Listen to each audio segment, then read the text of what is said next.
Good evening जी। आगे screen सबको yes sir. ठीक है।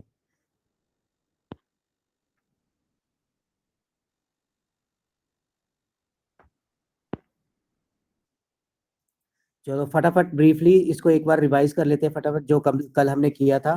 ठीक है। ओके हमने स्टार्ट किया था रेगुलेटिंग एक्ट से और रीजन मैंने बताया था कि क्यों रेगुलेटिंग एक्ट जो है वो ब्रिटेन की गवर्नमेंट जो कि लंदन में बैठी हुई थी वो लेके आई थी। ठीक है। और ये किसको रेगुलेट करने के लिए था? इंडिया में बैठी हुई ईस्ट इंडिया कंपनी को। ठीक है। और इसमें क्या क्या कर दिया गया था? इसमें इंपॉर्टेंट फीचर क्या थे? जो गवर्नर ऑफ बंगाल था उसको बदल के क्या कर दिया था? गवर्नर जनरल ऑफ बंगाल बना दिया गया था। और पहला गवर्नर जनरल कौन था? Warren hoisting. Supreme court establish किया गया था और उसमें एक जज और बाकी तीन जो थे वो अलग जजेस, छोटे जजेस थे। ठीक है। जो मेन जज था उसका नाम क्या था? Elijah Impey. ठीक है। Lord Elijah Impey. और इसमें एक जो है जो आपका गवर्नर जनरल ऑफ बंगाल था उसको असिस्ट करने के लिए एक एग्जीक्यूटिव काउंसिल बनाई गई। याद रखना ये एग्जीक्यूटिव वर्ड। ठीक है। क्योंकि आगे एक और वर्ड आने वाला है जो है आपका लेजिस्लेटिव काउंसिल होने वाली है। तो ये है आपकी एग्जीक्यूटिव काउंसिल मतलब कार्यपालिका। तो 4 मेंबर थे इसमें। उसके बाद अगला वाला एक्ट आया था जो आपके सुप्रीम कोर्ट बार बार जो लेजिस्लेचर में बाधा पैदा कर रहा था उसको रिफॉर्म करने के लिए ये एक्ट आया था। और इसमें जो 5,000 पाउंड से नीचे वाले केसेस है वो लास्ट गवर्नर जनरल सुन सकता था और उसके नीचे जो है वो अलग से कोर्ट सुन सकते थे, जैसे डिस्ट्रिक्ट कोर्ट, प्रोविंशियल कोर्ट वगैरह हो गए। और 5,000 पाउंड से ऊपर के जितने भी केस होते थे वो लंदन जाते थे काउंसिल ऑफ किंग की काउंसिल के पास। ठीक है। उसके बाद पिट्स इंडिया एक्ट, ये भी मैंने बताया था। जो रेगुलेटिंग एक्ट के लेकुनास थे या लूप होल्स थे उनको करेक्ट करने के लिए पिट्स इंडिया एक्ट लाया गया था, जिसमें एक इंपॉर्टेंट चीज हुई थी। एक तो बोर्ड ऑफ कंट्रोल को जो है वो बनाया गया था और एक होता था आपका कोर्ट ऑफ डायरेक्टर। तो ये इसका बोर्ड ऑफ कंट्रोल का क्या काम था? पॉलिटिकल मैटर को संभालना। और कोर्ट ऑफ डायरेक्टर का क्या काम था? कमर्शियल एक्टिविटीज को संभालना। सी और सी से याद रख लेना, कमर्शियल और कोर्ट ऑफ डायरेक्टर से। और उसके बाद आपको बताया था वोटिंग में बार बार क्या होता था? टसल होता था, फाइट हो जाती थी, कोई भी मेजोरिटी नहीं आ पाती थी, जिसकी वजह से 4 मेंबर जो थे एग्जीक्यूटिव काउंसिल के उसको कम करके 2 मेंबर कर दिया गया था। ठीक है। और जितनी भी पहली बार क्या इंडिया में जितनी भी ब्रिटिश ईस्ट इंडिया कंपनी की जो टेरिटरीज थी या फिर जहां जहां पर भी उन्होंने अपनी फैक्ट्रियां बनाई हुई थी उन सारी फैक्ट्रियों के ऊपर अल्टीमेटली कौन राज करेगा? किंग राज करेगा। ब्रिटेन की पार्लियामेंट राज करेगी। तो ब्रिटेन की पोजेशन बन गई है। ठीक है। और उसके बाद नेक्स्ट एक्ट आया था, बताया था मैंने, कॉर्नवालिस, जो कि एक एरिस्टोक्रेट था, बहुत ही एलीट पर्सन था, बहुत ही रिच पर्सन था और एडमिनिस्ट्रेटर था। ठीक है ना। ये आपका उसमें अपॉइंट किया हुआ था। अमेरिकन वॉर ऑफ इंडिपेंडेंस में ये कहीं ना अपना पार्टिसिपेशन दे रहा था।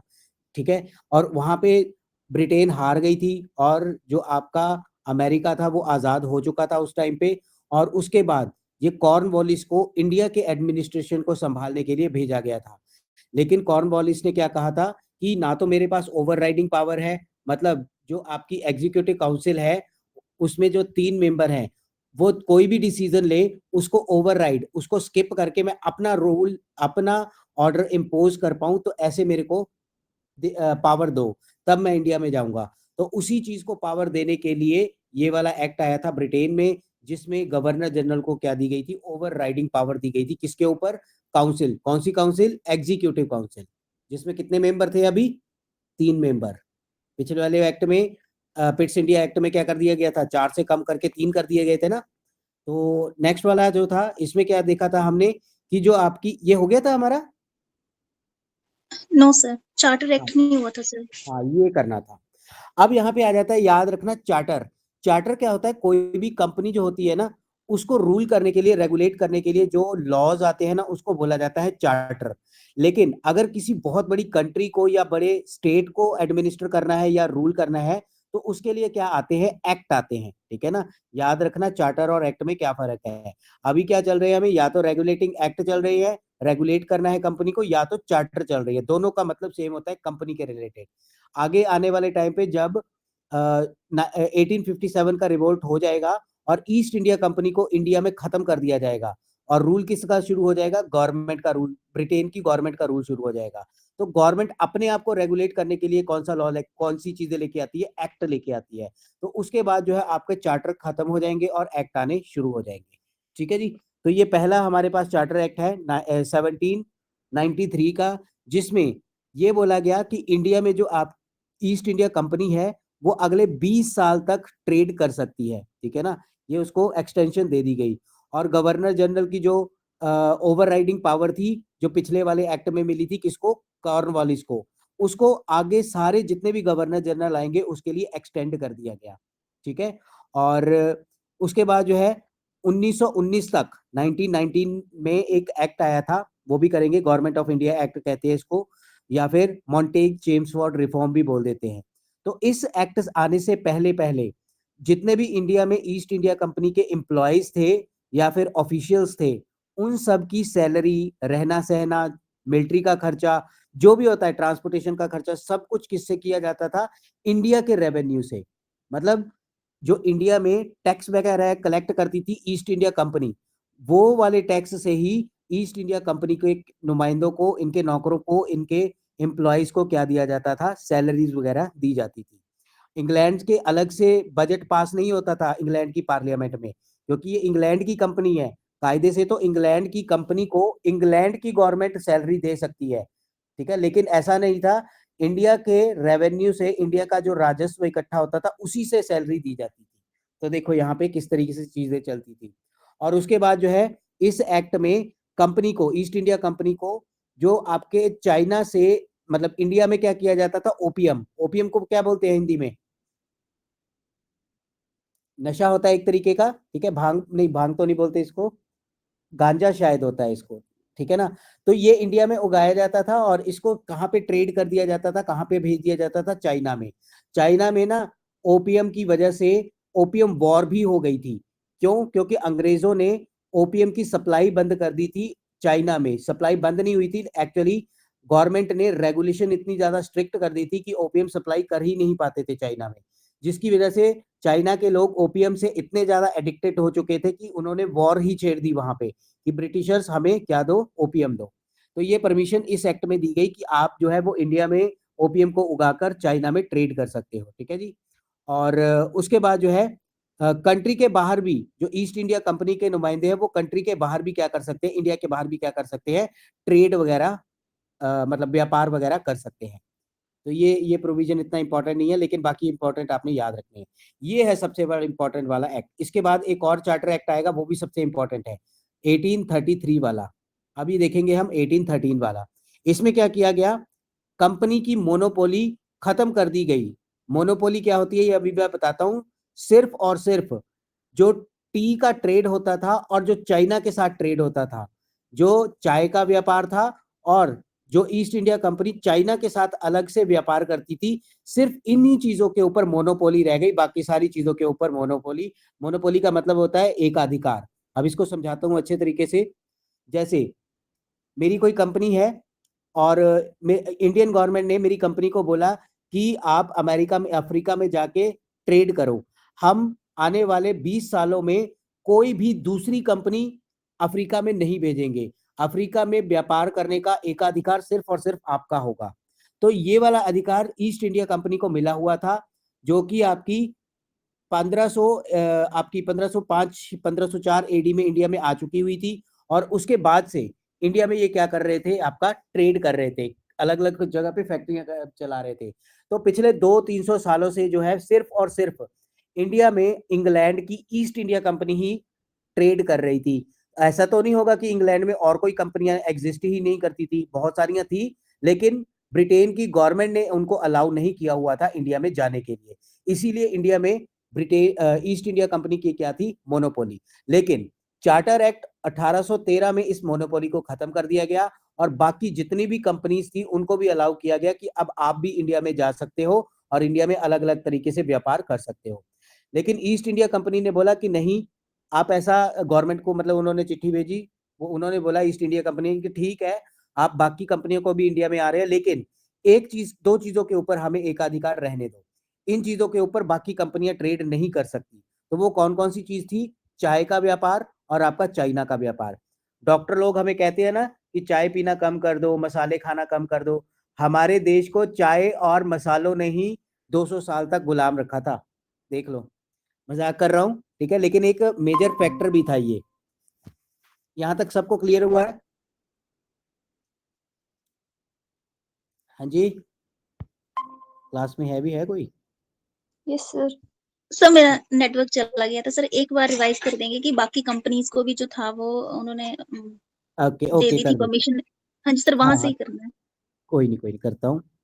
देखो यहाँ पे क्या था हमारे पास, मोनोपोली का मतलब क्या होता था? जो हमारे 1500 एडी में जो है वो ईस्ट इंडिया कंपनी को एस्टेब्लिश किया गया था। कहाँ पे? इंग्लैंड में, ईस्ट इंडिया कंपनी को। और इंडिया में भेज दिया गया था, रानी विक्टोरिया जो थी उन्होंने इंडिया में भेजा था इसको। और बोला था कि आप जाके ना इंडिया में ट्रेड करो, और आने वाले टाइम पे हम कोई भी दूसरी जो इंग्लैंड में कंपनियां थी, इंग्लैंड में जो फैक्ट्रियां थी, उनको इंडिया में जाने की परमिशन नहीं देंगे। तो अगले 200-300 सालों तक जो ईस्ट इंडिया कंपनी थी उसी का एकाधिकार रहा इंडिया में व्यापार करने का। लेकिन इस वाले एक्ट में क्या हुआ था, ब्रिटेन की जो गवर्नमेंट थी, पार्लियामेंट थी, उन्होंने ब्रिटेन की बाकी कंपनियों को भी अलाउ कर दिया कि अब आप भी इंडिया में जा सकते हो। ऐसा क्यों हुआ? क्योंकि अब जो है वो ब्रिटेन में बहुत ज्यादा इंडस्ट्रियलाइजेशन हो चुका था, ठीक है ना। यहाँ पे बहुत सारी मशीनरीज आ चुकी थी, ठीक है। मशीनरी से क्या होता है, प्रोडक्शन ज्यादा इंक्रीज हो जाती है। कहाँ लोग हाथ से चीजें बनाते थे तो कम चीजें बन पाती थी, कहाँ लोग अब क्या कर रहे हैं, मशीनरी से चीजों को बना रहे हैं, और जिसकी वजह से प्रोडक्शन, बहुत सारे प्रोडक्ट बढ़ते चले जा रहे हैं। अभी इतने सारे प्रोडक्ट्स को बेचने के लिए कोई ना कोई जगह तो चाहिए थी ना। तो इसीलिए ये कंपनी गवर्नमेंट के ऊपर जो है, मतलब ब्रिटेन की कंपनीज जो थी वो ब्रिटेन की गवर्नमेंट के ऊपर प्रेशर बना रही थी कि आपने ईस्ट इंडिया कंपनी को इतने सालों से इंडिया में भेजा हुआ है, अब हमें भी अलाउ करो, क्योंकि हमें भी अपने सामान को बेचना है, ट्रेड करना है। तो इसीलिए गवर्नमेंट ने मतलब उन कंपनियों का कहना माना। क्यों माना गवर्नमेंट ने भी? क्योंकि आपको पता है गवर्नमेंट अगर कहना नहीं मानेगी तो अगले इलेक्शन में गवर्नमेंट को जो बड़े बड़े कॉरपोरेट्स होते हैं, बड़े बड़े जो आपके बिजनेसमैन होते हैं, वो आउट कर सकते हैं। तो इसी डर से कंपनी ने, गवर्नमेंट ने क्या किया, ईस्ट इंडिया कंपनी की इस एक्ट में जो मोनोपोली थी वो खत्म कर दी। तो ईस्ट इंडिया कंपनी ने बोला कि चलो ठीक है, आप बाकी कंपनियों को इंडिया में भेज रहे हो, लेकिन ईस्ट इंडिया कंपनी ने दरख्वास्त की ब्रिटेन की गवर्नमेंट से कि आप हमारा जो चाय का व्यापार है उसको नहीं छीनोगे, उसका एकाधिकार हमारे ही रहेगा। मतलब सिर्फ और सिर्फ ऐसी कंपनी, जो मान के चलो टाटा कंपनी बोल रही है कि चाय पत्ती और किसी भी कंपनी की नहीं आएगी, सिर्फ और सिर्फ हम ही चाय बेचेंगे इंडिया में, ठीक है। तो एक अधिकार हो गया इसका। और दूसरा, चाइना के साथ ट्रेड, जो भी चीजें चाइना के साथ ट्रेड होती थी उसको और कोई कंपनी चाइना में ट्रेड नहीं कर सकती थी। तो ये दो चीजें रह गई हमारी, बाकी मोनोपोली खत्म कर दी ईस्ट इंडिया कंपनी की। अब क्लियर हुआ? Yes sir, thank you sir. मैंने इसके पीछे की बैकग्राउंड भी बता दी कि ऐसा क्यों हुआ था, क्यों मोनोपोली हटाई गई, ठीक है। तो ध्यान में रखना आपने। उसके बाद ब्रिटेन की पार्लियामेंट में बजट पास हुआ, जिसमें बोला गया कि इंडिया को हम क्या देंगे, 1 लाख रुपया देंगे। किस चीज के ऊपर? एजुकेशन के ऊपर। एक्चुअल में अंग्रेज जो थे वो इंडियन लोगों को अनएजुकेटेड समझते थे, एक तरीके से बारबेरियन क्लास समझते। बारबेरियन मतलब अभद्र क्लास।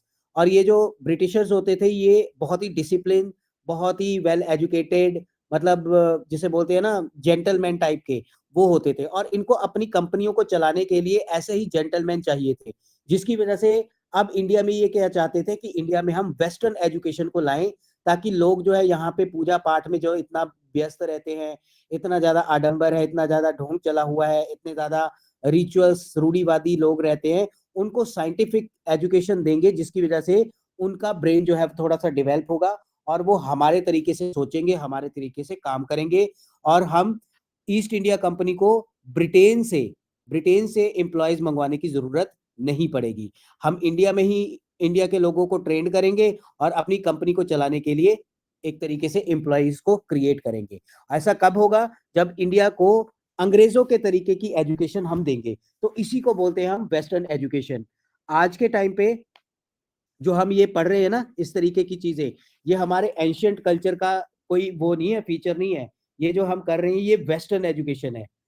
अगर एक पर्सन था जिसको बोलते हैं लॉर्ड मैकॉले, ठीक है, ये आएगा अभी, ये लॉ पर्सन था पहला इंडिया का, जो 1833 के चार्टर एक्ट में बना था, ठीक है ना। इसको मैं बताऊंगा। अगर ये लॉर्ड मैकॉले ना आया होता इंडिया में और इसने इंग्लिश एजुकेशन को इंडिया में इंट्रोड्यूस ना किया होता, तो आज भी हम मदरसों में, मंदिरों में वेद या उपनिषद का ज्ञान ले रहे होते, ठीक है। ये वेस्टर्न एजुकेशन, साइंटिफिक एजुकेशन आज भी नहीं ले रहे होते हम, ठीक है। तो ये सबसे बड़ा कारण है, और उसी टाइम से जो है इंडिया में वेस्टर्न एजुकेशन को की स्टार्ट हो गई थी, ठीक है। वेस्टर्न एजुकेशन जो है इंडिया में चलने लग गई थी। तो लेकिन ये जो 1 लाख रुपए का यहाँ पे प्रपोजल रखा गया था ब्रिटेन में, लेकिन ब्रिटेन के जो पार्लियामेंटेरियन थे, जो मेंबर ऑफ पार्लियामेंट थे वहां पे, एमपीज, उन्होंने बड़ा बवाल मचा दिया कि आप इंडिया जैसी कंट्री को एजुकेशन के ऊपर 1 लाख रुपया खर्च करोगे, कहीं दिमाग तो नहीं खराब हो गया है आप लोगों का। तो मतलब ये प्रपोज किया गया था कि इंडिया में हम एजुकेशन के ऊपर 1 लाख रुपया खर्च करेंगे, लेकिन ये कभी भी धरातल के ऊपर इंप्लीमेंट नहीं हो पाया, ठीक है। साइंस और लिटरेचर की एजुकेशन देना चाहते थे हम, लेकिन एक्चुअल में हुआ क्या था, अगर मैं बताऊं, जो मुगल सल्तनत शुरू हुई थी ना आपकी 332 के बाद, मुगल तो नहीं बोल सकते, स्लेव डायनेस्टी, उससे बाद से लेके आप सोचो ये कितना है, 1833 तक, क्योंकि 1833 में फाइनली इंग्लिश एजुकेशन इंडिया में इंट्रोड्यूस हो चुकी थी। तो आप देखो कितने सालों का फर्क है, जिसमें हमने बहुत अच्छे तरीके से वेदों का, उपनिषद का, ठीक है, वेदांतों का, इन सारी चीजों का ज्ञान नहीं लिया था, ठीक है। और इसी की वजह से आज की सोसाइटी हमारी जो है ना, वो क्या है, उसमें 90% लोगों को ज्ञान ही नहीं है कि हमारे वेदों में, उपनिषदों में लिखा क्या हुआ था, ठीक है। क्यों हुआ था ऐसा, क्योंकि स्लेव डायनेस्टी आई, उसके बाद मुगल्स आए, उसके बाद बहुत सारा टाइम हमने शरिया के कानूनों को पढ़ा, मुगल के कानूनों को पढ़ा, ठीक है ना, जिसकी वजह से हमारा जो अपना कल्चर था वो कहीं ना कहीं डिसइंटीग्रेट होता चला गया। और इसी दौरान जो है वो नालंदा हो गया, ठीक है, तक्षशिला हो गया, ऐसी यूनिवर्सिटीज को भी खत्म कर दिया गया था, जला दिया गया था, जिसमें रखा हुआ ज्ञान, बुक्स वगैरह, वो भी क्या हो गई थी, खत्म हो गई थी। आज के टाइम पे हमारे जो एंशियंट एजुकेशन की नॉलेज है ना, वो सिर्फ और सिर्फ 10 से 12% ही है, इससे भी कम बोल सकते हो आप। और हम दो तीन जगह की जो एजुकेशन है या फिर नॉलेज है, उसको ही मान लेते हैं कि ये सबसे सुप्रीम है, जो कि सबसे घटिया वाली एजुकेशन मानी जाती है। कहाँ कहाँ की, फेसबुक से जो मिली इंफॉर्मेशन है, इंस्टाग्राम से मिली हुई इंफॉर्मेशन और व्हाट्सएप से, इन तीनों जगह से मिली हुई इंफॉर्मेशन को कभी मत मानना, चाहे वो सही भी है चाहे गलत है, जो भी है। लेकिन हमारा जो कल्चर है वो हम एक्चुअल में भूल चुके हैं, बहुत ही कम लोगों को पता है ये चीज। अभी भी बुक्स में कैद है, जिनको हम पढ़ने की कोशिश नहीं करते। हम किसके पढ़ने की कोशिश करते हैं, एनसीईआरटीज वगैरह या वेस्टर्न एजुकेशन, और फाइनली क्या करने की कोशिश करते हैं, अच्छे मार्क्स लाके पास हो जाते हैं, बस यही चलता रहता है। सॉरी, मुद्दे से थोड़ा भटक गया मैं। अच्छा, यहाँ तक सबको क्लियर हुआ चीजें? Yes sir. ठीक है, आगे चलते हैं। तो इंडिया में जो है वो क्रिश्चियन मिशनरीज को भी अलाउ कर दिया गया। अब देखो, अब इंडिया में क्या था, इंडिया में पॉपुलेशन बहुत ज्यादा थी, और इंडिया के लोगों को अब एजुकेशन देने का भी प्रपोजल निकल चुका था। तो वहां पे बैठे हुए जो क्रिश्चियन धर्म को फैलाने वाले लोग थे ना, इनको बोलते हैं क्रिश्चियन मिशनरीज। जिन लोगों ने भी अंग्रेजों से, ब्रिटिशर गवर्नमेंट से परमिशन लेने की कोशिश की, या फिर रिक्वेस्ट की, अब हम लोगों को भी जो है वो इंडिया में जाने दो, ताकि हम क्रिश्चियन धर्म का प्रचार प्रचार कर सके। तो इस एक्ट में क्रिश्चियंस को भी, या फिर क्रिश्चियन पादरी वगैरह या वो पोप वगैरह होते हैं, उनको भी इंडिया में आने की अलाउ वो मिली थी, क्या कहते हैं उसको, अलाउ कर दिया गया था उनको। और इनके आने के बाद जो है, अब देखो इंडिया में कौन कौन आ चुका है, ईस्ट इंडिया कंपनी के नौकर, उनके एम्प्लॉयज वगैरह हैं। उसके बाद बाकी की कंपनियां भी इंडिया में आ रही हैं। इंडिया में ब्रिटेन की मिलिट्री भी है, ठीक है। अब इनके बच्चे भी तो इंडिया में होंगे, इनके बच्चों के लिए फिर इंडिया में क्या खोलने शुरू किए गए, एजुकेशन के लिए स्कूल्स वगैरह, जैसे Cambridge school, saint soldier school, ये सारे के सारे क्या है, ये उस टाइम के इंग्लिश स्कूल्स थे, ठीक है। हमारे स्कूल्स कौन से थे, हमारे स्कूल्स तो थे आपके जो मुसलमानों के मदरसाज, और हिंदुओं के जो वो गुरुकुल्स वगैरह हुआ करते थे, वो थे। तो उस कॉन्सेप्ट को तो खत्म ही कर दिया गया इस दौरान, ठीक है। और आज के टाइम पे जितने भी आपको मिलते हैं गुरुकुल्स वगैरह, तो बहुत ही कम रह गए हैं, ठीक है ना। लेकिन आपको मैक्सिमम क्या मिलती है, वेस्टर्न एजुकेशन मिलती है। और आज भी ये जो क्रिश्चियनिटी के लोग जो हैं, ये इंडिया में जो है धर्म को प्रचार करने के लिए, आपको पता है क्या करते हैं, फीस वगैरह देने की कोशिश करते हैं कि हम आपको इतने रुपए देंगे, आप क्रिश्चियनिटी में कन्वर्ट हो जाओ। तो कन्वर्जन, ये भी पॉलिटिकल मुद्दा है हमारा एक, ठीक है, जो न्यूज में रहता है। और उसके फ्री बाद जो है एजुकेशन देते हैं।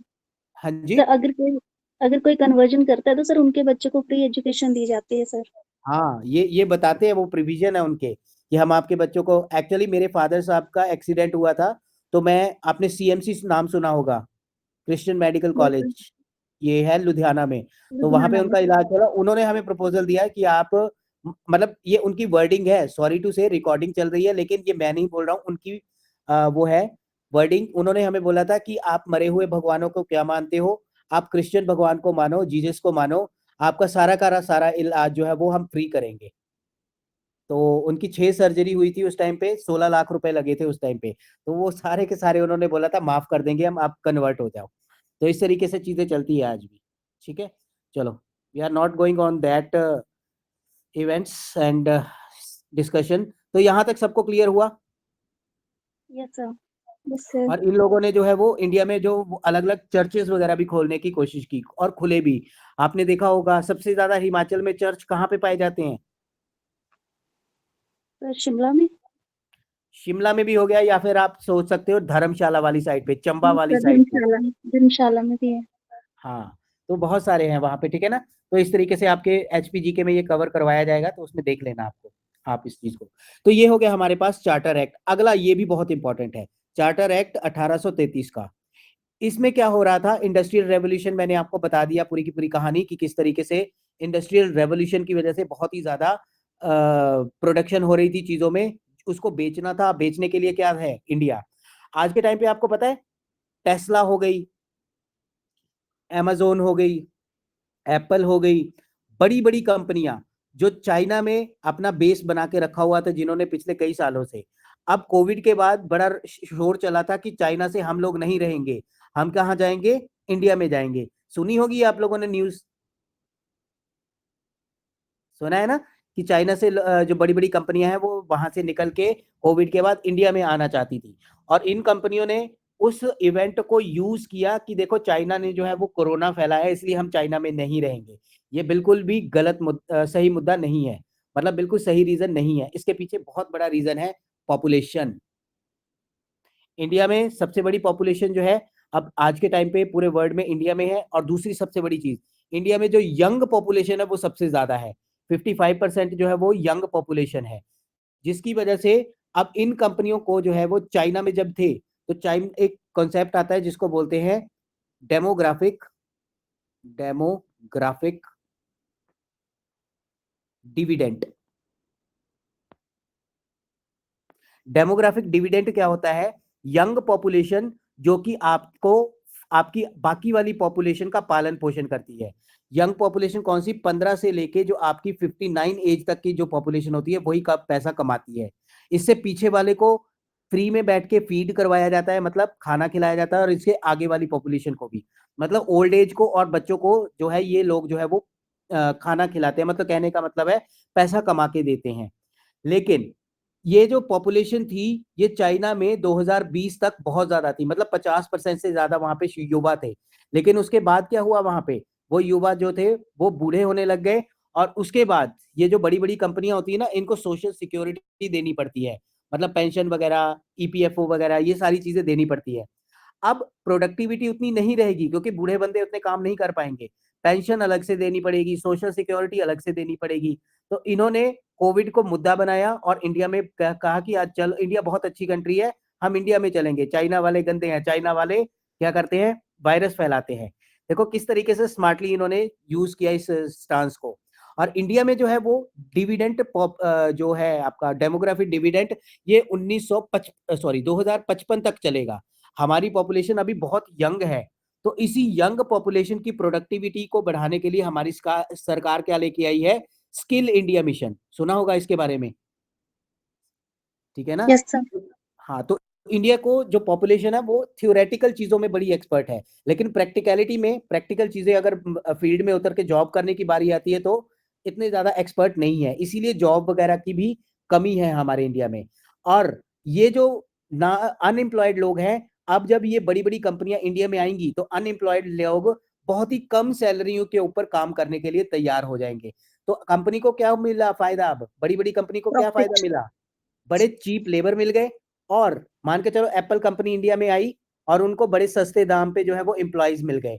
वो क्या करेंगे, एप्पल का मोबाइल बनाएंगे। अब बहुत सारे मोबाइल बन गए, अब इन मोबाइल्स को बेचना भी है, तो ऐसी पॉपुलेशन भी अवेलेबल है इंडिया में जो इनको खरीदेगी, क्योंकि इंडिया दुनिया की सबसे बड़ी पॉपुलेशन है। तो चीप लेबर भी मिल गई इनको, और उन चीप लेबर द्वारा बनाए गए प्रोडक्ट्स को खरीदने वाले भी मिल गए। तो इनकी तो विन विन सिचुएशन हो गई ना। तो यही चीज थी जिनके कारण टेस्ला, एप्पल या अमेजोन जैसी बड़े बिग जाइंट जो है वो इंडिया में आ रहे हैं। समझ आई इसके पीछे की कहानी? Yes sir. ठीक है। और आज के टाइम पे, सॉरी, पुराने टाइम पे भी अंग्रेजों ने भी यही किया था कि इंडिया जो है वो अच्छी जगह है, वहां पे चीप लेबर है, बड़े आसानी से हमें मिल जाएगा, और वहीं से हम क्या करेंगे, चीजों को बेच देंगे। क्योंकि इंडिया में क्या चल रहा था उस टाइम पे, हाथ से बनी हुई चीजें, खादी चलते थे, लकड़ी के जो कुर्सियां वगैरह होती थी ना, वो बेंत की, केन की, बाम्बू वगैरह की, वो चलती थी, आज भी मिलती है। लेकिन आज वो कुर्सियां बहुत ज्यादा महंगी हैं। क्यों? क्योंकि वो हाथ से बनाई जाती है।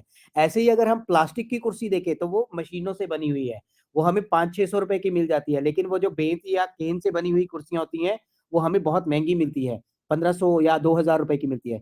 देखिए कभी वो, आपके इलाके में तो बहुत पाई जाती हैं, यस टोकरियां सर, वगैरह आई होती हैव। हैं। सर मेरे पास है है दो बैम्बू की। है घर पे? Yes sir. सर स्टूल भी गुड। हैं दो। अच्छा, टूट है एक, वो मूड़े भी सर बोलते हैं स्टूल्स, जिनको। सर स्टूल्स स्टूल्स भी हैं उनके साथ छोटे ना। हाँ, मूड़े बोलते हैं पंजाबी में उसको ना। तो महंगे आए होंगे ना उस टाइम पे। यस सर, सर 1200 की एक चेयर थी। हाँ, तो आप खुद सोचो। तो यही रीजन था कि ये अंग्रेजों ने क्या किया कि इंडिया से हम चीप लेबर, यहाँ से रॉ मटेरियल उठाएंगे, और यहाँ पे नहीं वो बनाते थे चीजों को, क्योंकि यहाँ पे बनाने के लिए उनको क्या करनी पड़ती, बड़ी बड़ी मशीनरी लानी पड़ती, और ज्यादा इन्वेस्टमेंट करना पड़ता, जिससे इंडिया की जीडीपी बढ़ती। ठीक है ना। लेकिन इन्होंने चालाकी क्या की, इंडिया से रॉ मटेरियल इकट्ठा करते थे, इंग्लैंड में बेचते थे, वहां से फैक्ट्रियों में मशीनरी में बड़े सस्ते दामों पे उनको क्रिएट करके, फिर आधी तो इंग्लैंड में बेच देते थे, बाकी कहाँ पे बेचते थे, लाकर इंडिया में बेचते थे। जिसकी वजह से अब वो सामान तो सस्ता होगा, और इंडिया का सामान थोड़ा महंगा होगा, जिसकी वजह से टाइम के साथ जो है वो इंडिया का सामान कम होना शुरू हो गया बिकना, और ब्रिटेन का सामान ज्यादा होना शुरू हो गया। जिसकी वजह से इंडिया का सामान कम बिकता था, जो इसकी वजह से इंडिया की जो जीडीपी भी है वो क्या करने लगी, गिरने लग गई। ठीक है। तो ये चीजें, तो इंडस्ट्रियल रेवोल्यूशन की वजह से क्या हुआ कि इंडिया में जो है वो ये एक्ट लाया गया। इस एक्ट का प्रोविजन क्या था, इस एक्ट में किया क्या गया कि ईस्ट इंडिया कंपनी ने जितनी भी इंडिया में अपनी टेरिटरीज बना ली हुई थी, क्योंकि उस टाइम तक मैं आपको यहाँ पे ब्रीफली ये भी बता दूं, ये हमारे पास इंडिया,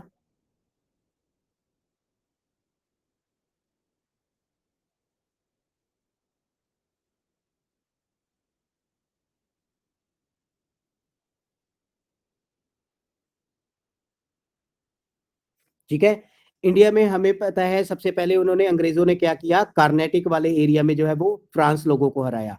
फिर नदरन सरकार वाले इलाके में ये पूरा इलाका कब्जे में कर लिया।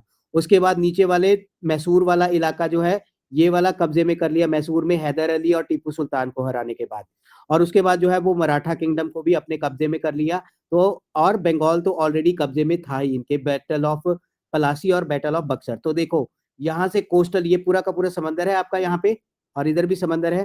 तो ये वाला पूरा का पूरा इन्होंने सबसे पहले इनिशियली अपने कब्जे में कर लिया इलाका, ताकि जो इंडिया के इलाकों से जो रॉ मटेरियल होगा उसको जहाजों में भर भर के हम कहाँ पे भेजे, ब्रिटेन में भेजे, और वहां से फाइनल गुड जो होंगे उनको क्या करेंगे, इंडिया में भेजेंगे। अब जब ये नीचे वाला एरिया पूरा कवर हो गया, ठीक है ना, आपका ये तकरीबन तकरीबन, क्योंकि आखिरी जो है वो अब ये कहाँ पे बढ़ गए थे, पंजाब वाली साइड पे। पंजाब में सिख लोग थे, और इधर थे आपके मुगल। मुगलों को तो इन्होंने हरा दिया था 1857 की क्रांति में। ठीक है ना। तो ये पूरा का पूरा एरिया जो है, जहां मैंने गोले गोले लगाए हैं, और ये बीच वाले जो छोटे आपके राजस्थान के रजवाड़े हो गए, मध्य प्रदेश में भी आपके वो थे, मराठास वगैरह थे। तो अब इन सारे एरियाज के ऊपर कब्जा कर लिया था अंग्रेजों ने। अब इनके पास ये टेरिटरी भी आ गई थी जो मैंने डब्बा सा बनाया है। अब इस टेरिटरी में अगर ये फैक्ट्रियां लगाते, ठीक है ना, तो इनको कोस्टल एरिया तक पहुंचाने के लिए उन फैक्ट्रियों में बने हुए सामान को या रॉ मटेरियल को पहुंचाने के लिए कुछ ना कुछ चीज चाहिए थी। बैलगाड़ियां वगैरह से तो काम होगा नहीं। इसीलिए इन्होंने बाद में 1850 के बाद रेलवे लाइनें बिछानी शुरू कर दी, मालगाड़ियां लानी शुरू कर दी, ताकि जो रॉ मटेरियल इंडिया में था भारी मात्रा में कोस्टल रीजन में पहुंचा के उसको कहां पे ट्रेड किया जाए, इंग्लैंड वगैरह में किया जाए। चाहते तो वो पहले भी रेलगाड़ी वगैरह का ये वाला सिस्टम कर सकते थे, लेकिन उनको जरूरत ही नहीं पड़ी, क्योंकि कोस्टल एरिया कब्जे में किया हुआ था। बीच वाले इंडिया से वो सामान उठाते थे, कोस्टल एरिया से भेज देते थे वहां पे। तो इन चीजों के ऊपर जितनी भी ये टेरिटरी गोली गोले लगाए हुए हैं, ये ब्रिटिश ईस्ट इंडिया कंपनी ने जीत लिए हुए थे। तो इन सारी कंट्रीज, इन सारे एरियाज के ऊपर ब्रिटेन की जो गवर्नमेंट बैठी हुई थी ब्रिटेन में, लंदन में, उन्होंने बोला कि ये सारी की सारी फैक्ट्रीज या सारी की सारी जो चीजें हैं जो ईस्ट इंडिया कंपनी ने कब्जा करके रखी हुई है, वो अब हमारी है। ठीक है ना? तो इस तरीके से अनऑफिशियली बोला था। लीगली अब ये सरकार नहीं चला रहे हैं, अभी ब्रिटिश की गवर्नमेंट जो अभी सरकार नहीं चला रहे हैं, अभी भी जो ईस्ट इंडिया कंपनी है वो रूल कर रही है हमारे इंडिया के ऊपर। लेकिन उनके ऊपर रूल कौन कर रहा है? गवर्नमेंट रूल कर रही है। कब से रूल करना शुरू कर दिया इन्होंने? रेगुलेटिंग एक्ट से कर दिया है। और इस वाले एक्ट में इन्होंने क्या बोला कि इंडिया में जितनी भी ईस्ट इंडिया कंपनी ने जगह जीती हुई है, उसके ऊपर हम भी रेगुलेशन लगाएंगे, हम भी कानून बनाएंगे। समझ आई बात यहां तक? Yes sir. ठीक है, गुड।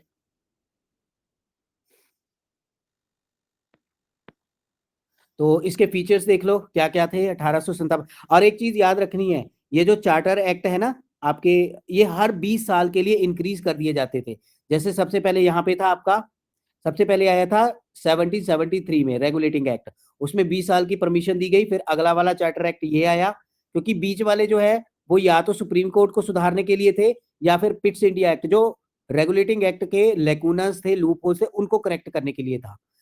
अगला वाला जो बढ़िया वाला एक्ट आया था, जो कि अगले 20 सालों के लिए ईस्ट इंडिया कंपनी को रेगुलेट करने वाला एक्ट था, वो कौन सा? Charter act 1793।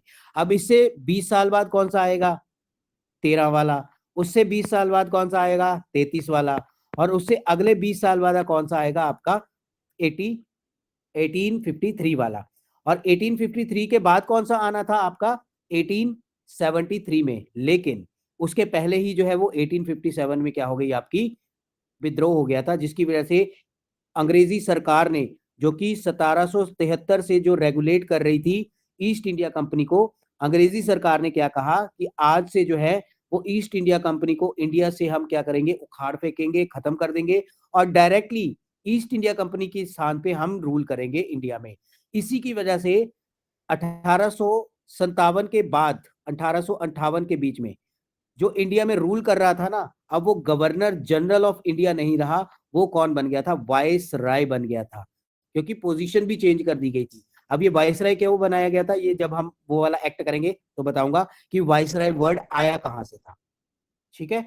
अभी तक तो इंडिया के गवर्नर जनरल रूल कर रहे हैं, सॉरी ईस्ट इंडिया कंपनी के। ओके, यहाँ पे देख लेते हैं अगला फैक्ट फीचर्स क्या है। अब जो हमारे पास गवर्नर जनरल ऑफ बंगाल था, उसकी पावर को बढ़ा के या फिर उसकी रैंक को बढ़ा के क्या बना दिया गया? गवर्नर जनरल ऑफ इंडिया बना दिया गया। ठीक है? अब इंडिया क्यों बनाया गया? क्योंकि बंगाल से हटकर अब अंग्रेजों ने जो है मैसूर को भी जीत लिया था, मराठाओं को भी जीत लिया था, ठीक है, और राजपूताना घरानों को भी जीत लिया था। तो ऑलमोस्ट हाफ इंडिया के ऊपर अब ईस्ट इंडिया कंपनी रूल कर रही थी। इसीलिए अब बंगाल वाले गवर्नर को क्या बोल दिया गया कि अब ये बंगाल का ही गवर्नर नहीं रहा, ये अब इंडिया का भी गवर्नर बन गया है। ठीक है जी? और ये पहला गवर्नर जनरल कौन था आपका? विलियम बेंटिक, आगे आएगा। और उसके बाद जो बॉम्बे और मद्रास, इसकी जो लेजिस्लेटिव पावर्स थी ये भी खत्म करके किसको दे दी गई? जो इंडिया का गवर्नर था। हमने देखा था रेगुलेटिंग एक्ट 1773 में क्या हुआ था, जो 3 जगह पे गवर्नर बैठते थे ना, एक बॉम्बे में बैठता था, एक मद्रास में बैठता था गवर्नर, और एक बंगाल में बैठता था। बंगाल वाले को सुप्रीम बना दिया गया, गवर्नर जनरल बना दिया गया, और ये जो दोनों थे ये गवर्नर ही रहे। ये किससे काम को पूछ के करते थे? ये इनसे पूछकर काम करते थे। कोई भी लॉ बनाना होता था तो पहले किसको पूछा जाएगा? बंगाल के गवर्नर जनरल को। लेकिन 1833 का जो चार्टर एक्ट आया, उसने क्या किया? पहले ये जो लॉ बना पाते थे ना इससे बंगाल वाले से पूछ के, अब ये लॉ भी नहीं बना पाएंगे। अब इनके लिए लॉ कौन बनाएगा? गवर्नर जनरल ऑफ इंडिया बनाएगा लॉ। समझ आई बात? Yes sir. ठीक है। तो ये देखो यहाँ पे वही लिखा है, बंगाल सॉरी बॉम्बे और मद्रास की जो आपकी लेजिस्लेशन पावर थी ये क्या हो गई? खत्म हो गई, लॉस्ट हो गई। ठीक है? और सबसे इंपॉर्टेंट चीज, जो आपके कौन से एक्ट में 4 मेंबर, जो एग्जीक्यूटिव काउंसिल थी गवर्नर की, जो असिस्ट करती थी उसको, उसमें 4 मेंबर थे सबसे पहले रेगुलेटिंग एक्ट में। किस एक्ट में 4 मेंबर को कम करके 3 मेंबर कर दिए गए थे? बताओ, शाबाश। Sir Pitt's India act. Fits India act में, गुड, ठीक है ना। अब क्या हुआ इस एक्ट में, वो जो चौथा मेंबर हटाया गया था ना, वो फिर से ऐड कर दिया गया, ठीक है ना। और ये जो चौथा मेंबर ऐड किया गया इसकी काउंसिल में, एग्जीक्यूटिव की, तो ये कौन था? ये था लॉर्ड मैकॉले, ठीक है ना। लॉर्ड मैकॉले था ये। और ये लॉर्ड मैकॉले वही है जो इंडिया की लॉ कमीशन का, इंडिया की पहली लॉ कमीशन कब बनी थी? 1835 में, कानून आयोग, ठीक है ना। तो ये क्या होता है आपका, ये हम आने वाले टॉपिक्स में पढ़ेंगे, ये नॉन कॉन्स्टिट्यूशनल और नॉन स्टैट्यूटरी बॉडीज है, ठीक है। ये क्या होती हैं ये नेक्स्ट वाले लेक्चर में हम देखेंगे। बस अभी के लिए इतना समझ लो कि लॉर्ड मैकॉले ने जो है वो लॉज वगैरह बनाए थे इंडिया के लिए। आपने सुना होगा सीआरपीसी एक्ट, आपने सुना होगा आईपीसी की धाराएं, सुनिए ये। IPC. Yes sir. Yes sir. Indian penal code और यस क्रिमिनल सर। प्रोसीजर, सुना है ना यस ये सर। आप लोगों ने? अभी इनको यस खत्म सर। कर दिया गया है। अभी भारत में जो है वो ब्रिटेन के लॉज को खत्म कर दिया गया है, और भारत के जो है वो अपने कानून लाए गए हैं। अभी आपने दिसंबर के महीने में सुना होगा, जो ट्रक यूनियन थी उन्होंने पेट्रोल के लिए स्ट्राइक कर दी थी। मतलब ट्रक यूनियन ने क्या किया था, पूरा का पूरा स्ट्राइक कर दी थी, याद है? यस जिसकी सर। वजह से सर। एक बड़ा दिन बवाल मच गया था कि पेट्रोल की कमी हो जाएगी, भरवा के रख लो, है ना। सर सुना बहुत होगा। सफर किया यस था उस सर। दिन सर। हाँ, तो वो एक्चुअल में हुआ क्या था, गुड, हाँ समझ सकता हूँ मैं आपकी फीलिंग। तो उस टाइम पे हुआ क्या था, ये जो एक्ट थे ना सीआरपीसी और आईपीसी एक्ट, ये खत्म करके, ये रिपील करके, इनको बदल के भारत की जो अपने एक्ट हैं, ठीक है ना, कानून व्यवस्था को चलाने के लिए ये नए लाए गए थे। और उनमें कुछ ऐसे प्रोविजन थे, जैसे आपने सुना होगा कि अगर कोई एक्सीडेंट करके भाग जाता है तो उनको कितनी पेनल्टी पड़ेगी, कितने साल की सजा होगी, ठीक है ना। इसी की वजह से ये जो नए एक्ट आए थे, वो उसकी वजह से ये किया गया था, आपका प्रोटेस्ट किया गया था। तो सीआरपीसी और आईपीसी एक्ट बनाए किसने थे? वो इसी ने बनाए थे, लॉर्ड मैकॉले ने बनाए थे। तो आप देखो, आज से ये कब हुआ था आपका, 1859 के दौरान हुआ था ये, ठीक है ना, 59 और 60 के दौरान। तो उस टाइम से लेकर अभी तक जो पुराने अंग्रेजों द्वारा बनाए गए कानून थे, कानून व्यवस्था थी, वो आज तक चल रही थी। और इस कानून व्यवस्था को चेंज किसने किया था अभी रिसेंटली? एनडीए गवर्नमेंट ने। समझ आई बात? Yes sir. चलो आगे चलते हैं। जो चौथा मेंबर था वो कौन था आपका? लॉ मेंबर था, और उसी को क्या बोलते हैं? Lord Macaulay. और ये वही लॉर्ड मैकॉले है जिसने इंडिया में क्या किया था, इंग्लिश एजुकेशन को या वेस्टर्न एजुकेशन को इम्प्लीमेंट किया था। और जो ईस्ट इंडिया कंपनी के जो आ, ये मैंने बता दिया आपको कि जो पहले वाले एक्ट थे उनको क्या रेगुलेशन या फिर चार्टर बोला जाता था। लेकिन अब क्या है, क्योंकि ब्रिटेन ने क्या बोल दिया है कि इंडिया, ब्रिटेन की गवर्नमेंट ने, कि इंडिया में जो ईस्ट इंडिया कंपनी ने जो एरियाज को कब्जा करके रखा हुआ है ना, वो अब हमारे भी हैं, ठीक है। तो अब अपने आप को रेगुलेट करने के लिए वो क्या लेके आएंगे, रेगुलेशन की जगह पे क्या लेके आएंगे, एक्ट वगैरह लेके आएंगे, ठीक है। और यही है, ये इतना इंपॉर्टेंट पॉइंट है भी नहीं है, इसको स्किप भी कर सकते हो। और इसके बाद जो ईस्ट इंडिया कंपनी की 1813 वाले एक्ट में किस किस चीज के ऊपर मोनोपोली थी, बताओ मुझे। 1813 वाले एक्ट में बाकी सब पे मोनोपोली खत्म कर दी। हाँ जी, बोलो। सर सर टी और चाइना के साथ जो ट्रेड कर रहे चाइना के थे साथ दो में, चीजों के ऊपर। बिल्कुल। अब वो वाली चीज को भी इस एक्ट में खत्म कर दिया गया। मतलब अब ईस्ट इंडिया कंपनी जो है वो व्यापार करेगी ही नहीं, वो क्या करेगी, सिर्फ और सिर्फ प्रशासन संभालेगी इंडिया का, ठीक है ना। जो इंडिया का, ये देखो ना, उसने क्या कर दिया, monopoly over the commercial activity.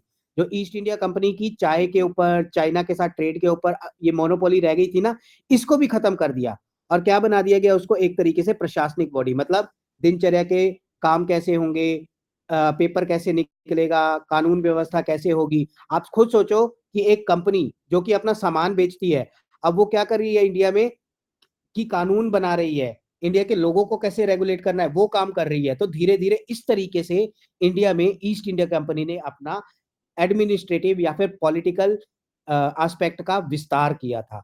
अगर आपको मेंस में अब क्वेश्चन आ जाए, कमेंट ऑन हाउ, या फिर comment the phases of east India company to extend or to spread their administrative and the political empire over India. Hindi में अगर मैं बोलूं कि उन फेजेस को, उन चरणों को एक्सप्लेन करो जिसके थ्रू ईस्ट इंडिया कंपनी ने एक कमर्शियल कंपनी के होते हुए इंडिया में प्रशासनिक और कानून व्यवस्था वाली कंपनी को में रूपांतरित हो गई। तो जितने भी हमने फेजेस किए हैं ना, ये अब सब आप लोगों ने वहां पे आंसर में लिखने हैं, ठीक है।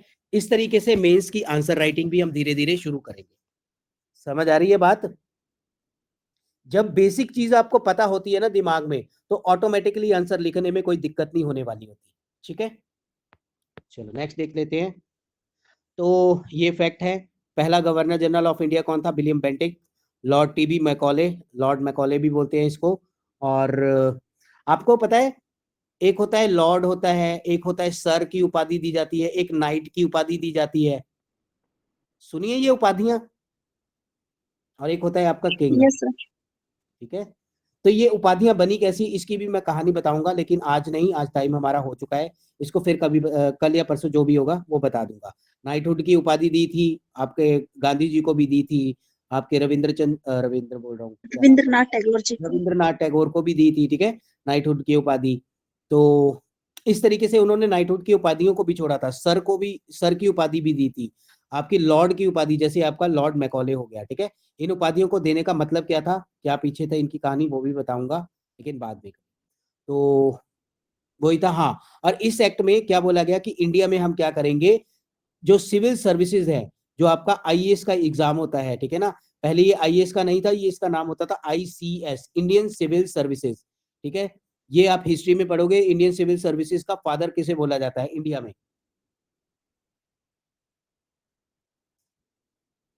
कॉर्नवालिस को, ये पढ़ोगे आप, ठीक है। तो Cornwallis is known as the father of Indian civil services. तो अब इंडिया में ये, लेकिन जो इंडियन सिविल सर्विसेज होती थी ना, ये इंडिया में नहीं होती थी। ये परीक्षा देने के लिए इंडिया के लोगों को लंदन जाना पड़ता था।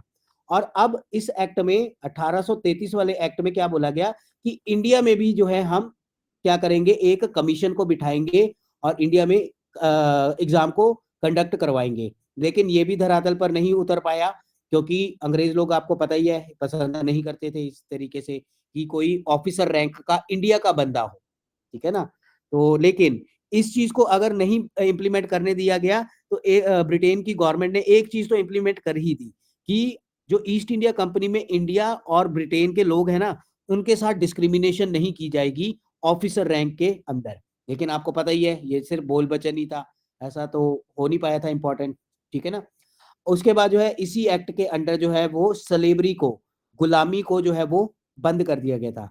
इसके बारे में आप इंडिया में, हिमाचल में भी, हिमाचल हिस्ट्री में भी पढ़ोगे, एक कॉन्सेप्ट आता है आपका बंधुआ मजदूरी, ठीक है ना, स्लेवरी वगैरह। तो इन चीजों को के ऊपर भी काफी हमारे हिमाचल में प्रजामंडल या फिर अलग अलग तरीके से क्या हुए थे, विद्रोह वगैरह हुए थे। तो स्लेवरी ये उसी दौरान हुए थे, आप देखना, जज करना इस चीज को, ठीक है ना, उसी दौरान ये चीजें हुई थी स्लेवरी को खत्म करने के लिए। तो स्लेवरी एक्ट भी इसी में आया था। अब लास्ट आ जाते हैं हमारे पास 1853 का, हमारे पास क्या कहते हैं इसको, एक्ट, ठीक है। आपको पता है एक और चीज बताऊं, आईसीएस, इंडियन सिविल सर्विसेज, इसकी एज लिमिट आज के टाइम पे जनरल लोगों की कितनी है, कितनी जो जनरल कैंडिडेट्स होते हैं वो कितने साल की एज तक दे सकते हैं आईसीएस का पेपर, आईएएस का पेपर? 32 का, ठीक है ना। लेकिन जब ये इंडिया में शुरू शुरू तौर पे कॉर्नवालिस लेकर आया था, तब मैक्सिमम, ये तो है maximum age, 21 age minimum age है, इस 21 एज के बाद से लेके 32 तक पेपर दे सकते हो आप, और 6 अटेम्प्ट मिलते हैं, ठीक है ना। लेकिन अगर हम बात करें अंग्रेजों की, अंग्रेजों के टाइम पे, ठीक है ना, तो उस टाइम पे जो मैक्सिमम, जो आपकी अभी 32 साल है, उस टाइम पे मैक्सिमम एज क्या होती थी, 19 साल। आप खुद सोचो, 19 साल का कोई बच्चा history, polity, geography, economy, environment, current affair, ठीक है, और इसके अलावा 9 अलग अलग देशों की लैंग्वेजेस, ठीक है ना, और लंदन का पूरा एडमिनिस्ट्रेशन, पॉलिटी, ये सारी की सारी चीजें पढ़ के 19 साल मैक्सिमम एज थी, 19 साल के ऊपर वाला बंदा इन एलिजिबल हो जाता था। ये सारी चीजें पढ़ के, इंडिया का क्लाइमेट जो है वो थोड़ा सा वार्म क्लाइमेट है, यहाँ के क्लाइमेट से निकल के जो ठंडा क्लाइमेट है, लंदन में जाके आपको पेपर देना पड़ता था। तो आप खुद सोच सकते हो कि कितना टफ होता था इवन देन इन सारी रिस्ट्रिक्शंस की वजह के बावजूद भी इंडिया के बहुत सारे लोगों ने जो है वो एग्जाम को क्रैक किया था। पहला बंदा जो था जिन्होंने सत्येंद्रनाथ सिन्हा जो है जिन्होंने ये क्रैक किया था एग्जाम। क्लियर है यहां तक? अब देखते हैं, उस टाइम तो कोचिंग वोचिंग तो कुछ नहीं होती थी, खुद से पढ़ना पड़ता था सब कुछ, और उस तरीके की सोसाइटी में पढ़ना था जो पढ़ना पड़ता था जो बहुत ही ज्यादा रूढ़िवादी थी। ऐसी सोसाइटी जिसमें जो सती प्रथा थी वो बहुत ही ज्यादा पवित्र मानी जाती थी। तो आप सोचो कि उस टाइम पे धर्म के कितने ज्यादा गलत यूज किया जाता था। लेकिन आज के टाइम पे हमें पता है सती क्या है, एक तरीके से बहुत बड़ा ऑफेंस है, क्रिमिनल एक्ट है, ठीक है ना, सती नहीं होने दिया जाता। लेकिन उस टाइम पे इसको बहुत ही बड़ा भक्ति का कार्य समझा जाता था, ठीक है।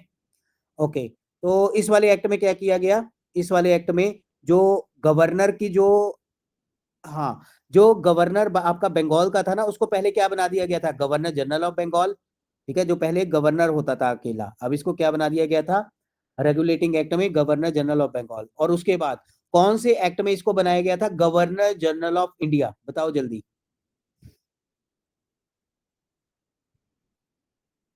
कौन से एक्ट में बनाया गया था गवर्नर जनरल ऑफ इंडिया, जो कि थे आपके विलियम बेंटिंक। 1833। हाँ, अभी पीछे तो पढ़ा है हमने, ठीक है ना। तो इसको बनाया गया था गवर्नर जनरल ऑफ इंडिया। अब ये गवर्नर की पोस्ट, यहाँ पे पहले गवर्नर था, इसको प्रमोट करके ये बना दिया गया, तो यहाँ पे गवर्नर की पोजीशन खाली हो गई ना बंगाल में। अब क्या किया गया, इस एक्ट में अलग से एक गवर्नर को भी अपॉइंट किया गया। गवर्नर जनरल ऑफ इंडिया तो है ही है, जो कि इंडिया को देख रहा है, गवर्नर को देखने के लिए एक अलग से गवर्नर को अपॉइंट कर दिया गया, ठीक है। और उसके बाद सबसे इंपॉर्टेंट क्या चीज हुई, आपके जो ईस्ट इंडिया कंपनी ने जो है ना, वो लेजिस्लेटिव काम और आपके एग्जीक्यूटिव काम, इन दोनों को क्या कर दिया, अलग कर दिया। वाइस आपका गवर्नर जनरल ऑफ इंडिया होगा, इसकी पहले क्या होती थी, आपकी एग्जीक्यूटिव काउंसिल होती थी, जिसमें कितने मेंबर हो गए थे, 4 मेंबर हो गए थे। चौथा मेंबर कौन ऐड किया गया था, sir Lord Macaulay. Lord Macaulay. अब इसी एक्ट में, या इस वाले एक्ट में 53 वाले एक्ट में, ये जो काउंसिल है ना, इसके साथ एक और चीज जोड़ दी गई, इसके क्या साथ जोड़ दिया गया, लेजिस्लेटिव काउंसिल। अब लेजिस्लेटिव काउंसिल में टोटल मेंबर कितने रखे गए आपके, 6 से 12, ठीक है ना। और इसमें से अगर 6 बंदे, ये लेंथ होती है एक तरीके से, ठीक है। इसके बाद जो है वो 6 से 12 के बीच में आधे मेंबर जो होंगे वो कौन होंगे, आपके इंडिया के होने चाहिए। ये आगे हम पढ़ेंगे इसको, ठीक है जी। और उसके बाद आ जाता है हमारे पास, एक सेकंड रुकना जरा,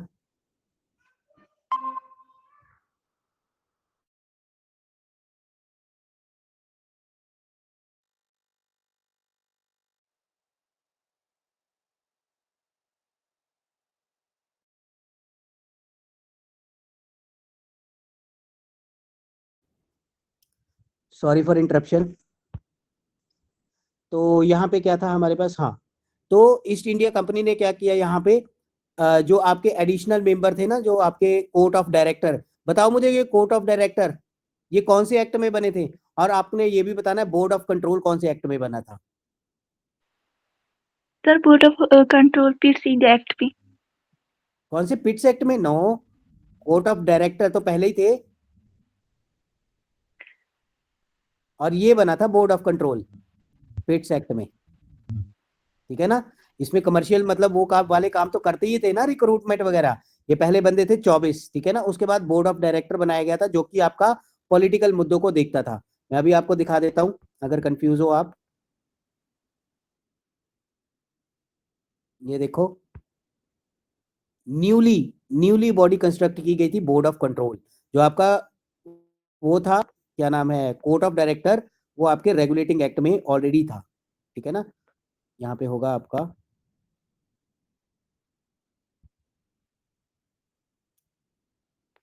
ये ऑलरेडी, ये देखो कोर्ट ऑफ डायरेक्टर है, ये पहले से ही था।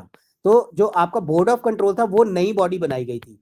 अब जो है यहाँ पे एक और अलग से काम किया गया, जो 24 मेंबर थे ना आपका कोर्ट ऑफ डायरेक्टर में, ठीक है ना, उनको कम करके क्या कर दिया गया, 18 मेंबर्स कर दिया गया। और जो लेजिस्लेशन का था वो अलग से मेंबर बनाए गए, जिसमें 6 से 12 रेंज हो सकती है, या तो आप 6 को अपॉइंट कर दो लेजिस्लेटिव काउंसिल में, या 12 को अपॉइंट कर दो। अगर 6 को अपॉइंट करते हो तो उसमें से आधे बंदे जो होने चाहिए, मतलब 3 बंदे इंडियन होने चाहिए। लेकिन अगर आप 8 करते हो, 8 बंदों को अपॉइंट करते हो, तो उसमें से 4 इंडियन होने चाहिए। मैक्सिमम आप 12 कर सकते हो और मिनिमम 6 करने होंगे आपको। तो इस रेंज में अगर आप अपॉइंट करते हो लेजिस्लेटिव काउंसिल के बंदे, तो ये डिवीजन होनी चाहिए। ठीक है जी। बाकी ये जो डिवीजन लिखी हुई है ये याद करने की बिल्कुल जरूरत नहीं है, कभी भी क्वेश्चन में पूछा नहीं गया कि इन 6 मेंबरों में से 4 मेंबर आते थे आपके। जैसे हमारा जो गवर्नर जनरल ऑफ इंडिया था, ये पूरी इंडिया का बंदा था, ठीक है, इंडिया को रेगुलेट करता था, तो इसको हम बोल सकते हैं समझने के लिए सेंट्रल गवर्नमेंट। ऐसे ही बहुत सारे इलाके, मैसूर, मराठास, पंजाब, बंगाल, ठीक है ना, और मध्य प्रदेश, इन वाले इलाकों में जो है वो छोटे छोटे राजे रजवाड़े थे। और इन इलाकों में जिनके ऊपर तो ब्रिटिश ईस्ट इंडिया कंपनी का रूल था, वहां पे क्या बन चुके थे, छोटे छोटे प्रोविंसेस बन चुके थे, राज्य बन चुके थे। तो वहां पे भी अलग अलग गवर्नर बैठा था, जैसे बॉम्बे में भी बैठा था, मद्रास में भी बैठा था। तो वो गवर्नर के अंदर भी कुछ गवर्नमेंट होगी, उस गवर्नमेंट को क्या बोलते हैं, प्रोविंशियल गवर्नमेंट बोलते हैं। ठीक है जी।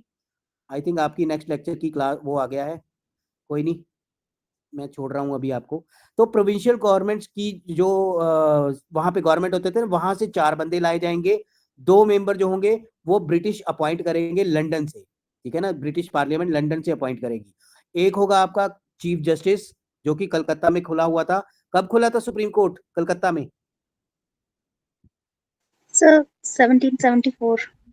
हाँ, 1774 में खुला था। और किस एक्ट के अंदर? रेगुलेटिंग एक्ट के अंदर। और एक रेगुलेटिंग एक्ट। हाँ, प्यूनी जज उस टाइम पे कितने होते थे? एक तो चीफ जस्टिस था आपका एलिजा इम्फे, प्यूनी जज कितने थे आपके? 3। सर ठीक है, 3 तो थे। ये आप, हाँ गुड। तो ये था आपका अभी तक के जो पूरे के पूरे एक्ट थे हमारे पास। ठीक है, अभी हमने ईस्ट इंडिया कंपनी का पूरा खाका देख लिया है। अब हम आगे देखेंगे, ये वाला सिस्टम हमने देख लिया पूरा का पूरा, ठीक है, जब ईस्ट इंडिया कंपनी रूल कर रही थी। अब रिवोल्ट हो जाएगा और रिवोल्ट के बाद जो है वो गवर्नमेंट का रूल चलेगा। अब सारे के सारे एक्ट आएंगे, ये देखो सारे एक्ट हैं। अब इसको करेंगे हम कल। ठीक है जी, ठीक है, चलो जी, ठीक है, फिर मिलते हैं कल को। Thank you.